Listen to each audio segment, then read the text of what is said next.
Yoast.co est installé, donc je vous ai présenté rapidement, on va voir plus en détail maintenant certaines fonctionnalités, ensuite on va l'utiliser. Alors j'ai cliqué sur Yoast.co, donc dans la colonne de gauche pour rentrer dans les paramètres. Donc là je vous ai montré rapidement, on va regarder, on va aller dans tableau de bord et on va faire première configuration SEO, l'assistant de configurateur. Comme ça va permettre de commencer à faire un pré-paramètre de tout ça. Je clique dessus et on va pouvoir rentrer les données suivantes. Alors, on va vous demander si votre site est live, s'il existe déjà ou s'il est en cours de construction. Donc là, après, ça sera propre à vous, vous mettez celui que vous voulez.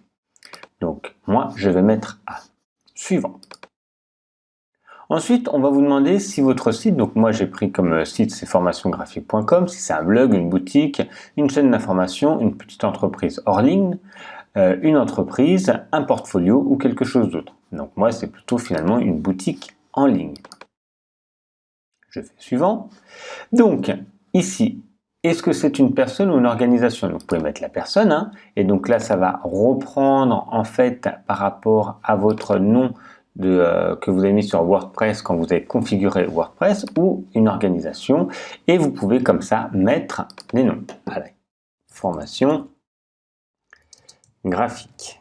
Je pourrais mettre par la suite et je vais pouvoir revenir dessus, choisir ensuite l'URL de Facebook, etc. Donc je vais choisir une image ici. Moi j'avais déjà une image, donc je vais reprendre tout simplement le logo. S'il n'est pas ici, vous pouvez le télécharger ou charger une autre image. Moi je vais tout simplement télécharger mon logo. Je vais pouvoir aller sur Facebook pour remettre votre adresse Facebook, votre adresse Instagram, votre adresse LinkedIn, etc. YouTube. Donc on va pouvoir ajouter ça soit maintenant, soit par la suite. Il suffira juste de retourner sur la page que vous voulez mettre en avant et copier juste là. Suivant, donc ça vous pourrez le faire. Alors, là, il va y avoir plusieurs éléments. On va vous demander si les moteurs de recherche veulent indexer ou pas certaines pages. Donc, c'est bien de faire le tri des choses pertinentes pour Google quand il va chercher.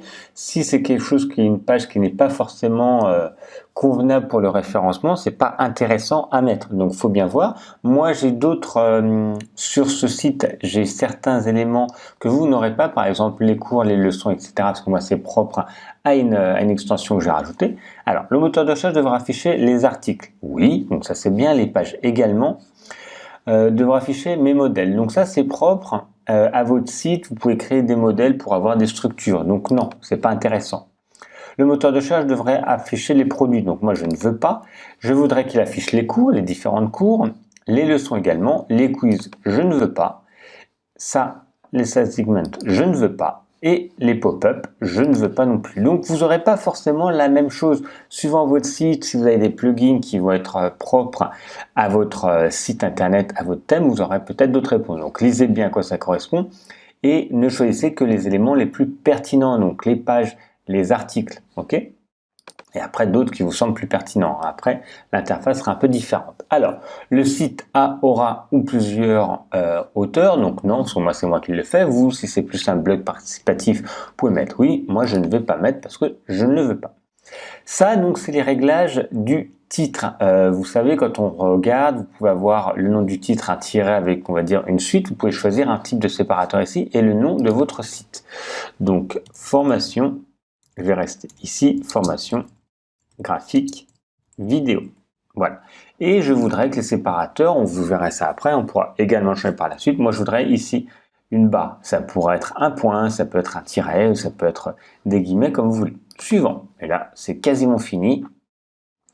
Là, on vous demande si vous voulez vous abonner. Je ne veux pas m'abonner. Je fais suivant. Et pareil, le suivant. Voilà.